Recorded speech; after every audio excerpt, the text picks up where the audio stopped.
I want to make some Swiss steak. So here is round steak, a very tough cut of beef that I'm going to use. I'm going to use garlic and celery and onion, and I'm going to use some ground mustard and some paprika and oregano and a can of diced tomatoes, some Worcestershire sauce, some beef broth, some tomato paste, and onion, and mushrooms. And I have most of the stuff out, and let's get going. Alright, I sliced my mushrooms about 1/2 inch thick, or maybe a little less, about 3/8, and I actually wash my mushrooms, and I know that's going to turn a lot of you people off, but I actually do. And here's celery, just like one big stalk of celery that I sliced, and the onion that I sliced, and 2 cloves of garlic that I just chopped up. Okay, here's my round steak. It's pretty tough cut of meat. I'm going to go ahead and salt it. And pepper. Turn it over.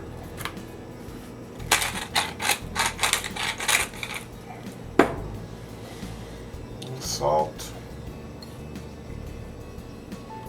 And I happen to have one of these things that tenderizes beef or any cut of meat, and I'm going to go ahead and do that, and that's going to kind of help push that salt and pepper into the beef as well and tenderize it. Don't worry if you do not have one of these. This recipe will work without it. It just kind of helps guarantee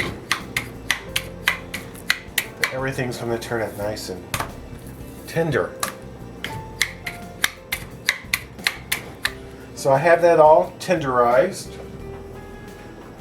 and here is my flour. It's just plain old flour. I'm going to add a little bit of salt to the flour. Mix that in. And this is a little over 1.5 pounds. I'm going to cut this into serving size pieces. Like that. And we're going to put this in flour and then go to our frying pan. My pan's been heating up over medium-high heat. I'm going to add some oil. You can use vegetable oil, or you can use lard, whatever you want, really. I'm going to add the beef here that's floured. Oh, I thought I heated it up longer than that. I expected to sizzle. We're going to brown these till they get kind of brown. Well, it's been 5 minutes. I'm going to turn them over.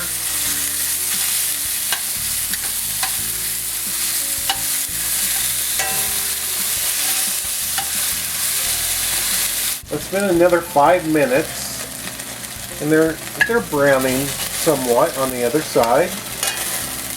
I'm going to take them out. And what I'm going to do is I'm going to put some vermouth in the pan, or you could use red wine, which would be really better. And I'm going to deglaze with this. About 1/4 of a cup, maybe a little more. Just get up all the bits. You can completely skip the red wine or vermouth and then go to the vegetables, which will be the next step.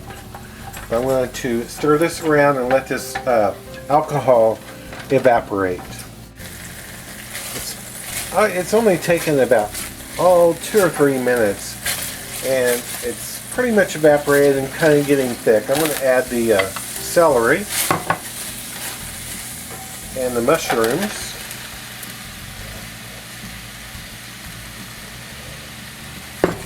and let these go for a little bit.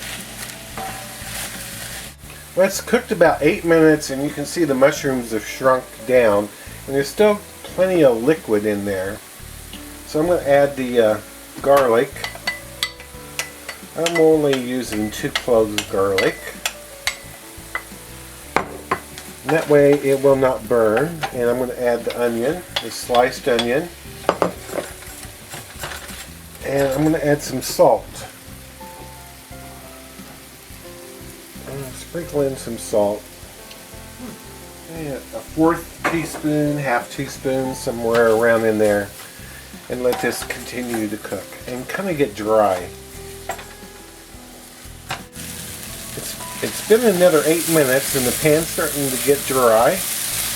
The onions are mostly cooked, but not all the way. I'm going to add a good glob of tomato paste. Maybe a tablespoon and a half. Maybe a little more.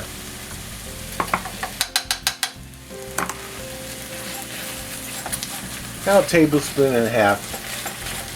You know, a correct measurement, but I'm just using this spoon. And let's cook this up for about a minute or two.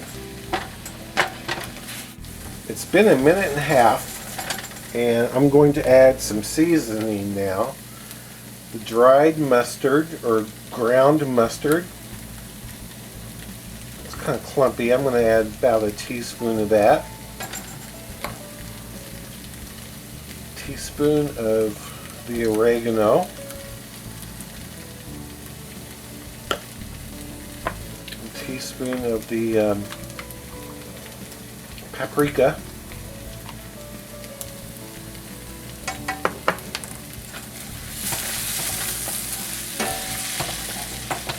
stir that in briefly.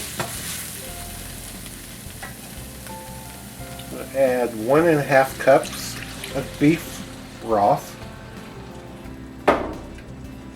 and a can of tomatoes, and these have no salt. Helps me control the salt.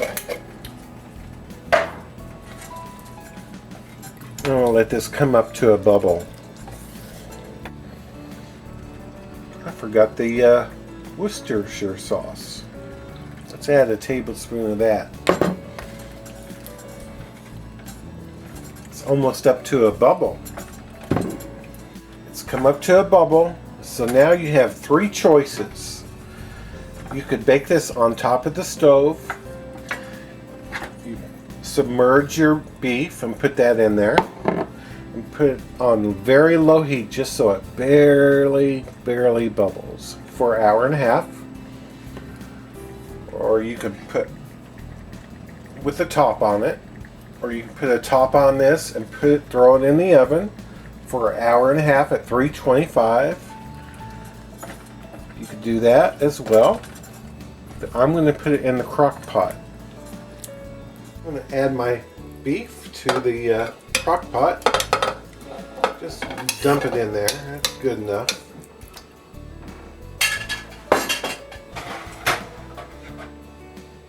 I'm going to add all the gravy. And you know, if you wanted to, you could put some potatoes on top.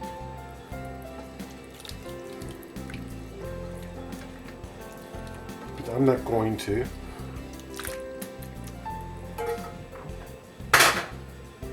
I'm going to set my crock pot for 8 hours. You can cook 8 or 10 hours on low. We'll have a delicious meal. I decided to cook it in the crock pot for 5 hours on high, and I have to admit I love my crock pot because it will keep things warm after cooking for 4 hours. This stuff is, beef is just so tender.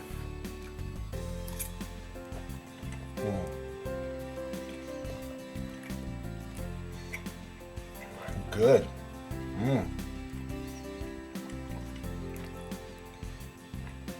I hope you try it. Thanks so much for watching.